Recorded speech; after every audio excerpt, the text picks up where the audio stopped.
அல்லாஹ் ரசூலுடைய பிரியம் எப்படி இருக்க வேண்டும் என்று பெருமானார் சொன்ன ஒரு செய்தியை இமாம் புகாரி எழுதுவார். யுஹிப்புல்லாஹ வ ரசூலஹு வ யுஹிப்புல்லாஹு வ ரசூலுஹு. நாளைக்கு இந்த பொறுப்பை ஒருவரிடத்தில் கொடுப்பேன், அவர் அல்லாஹ்வை நேசிக்கிறார், ரசூலை நேசிக்கிறார், அல்லாஹ்வும் ரசூலும் அவரை நேசிக்கிறார்கள். அந்த ராத்திரியை குறித்து இமாம் புகாரி எழுதுவார். அந்த இரவு பொறுப்பை நாளை காலையில கொடுப்பேங்கிறாங்க சர்க்காரை ஆலம் சல்லல்லாஹு.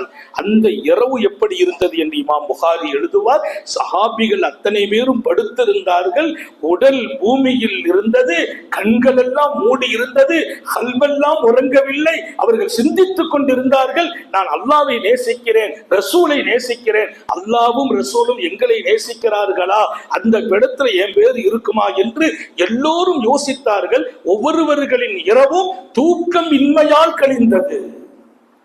அந்த சிபத்துக்கு அதை விட இன்னொரு செய்திய புகாரிமா முடிக்கும் போது சொல்வாங்க, எல்லாருமே காலையில வர்ற போது நம்பிக்கையோடு வந்தாங்க, அந்த சிபத்து நம்மகிட்ட இருக்குதுன்னு எல்லாருக்கும் நம்பிக்கை இருந்துச்சு. அல்லாஹ் நமக்கு அந்த தௌஃபீக வழங்குவானா.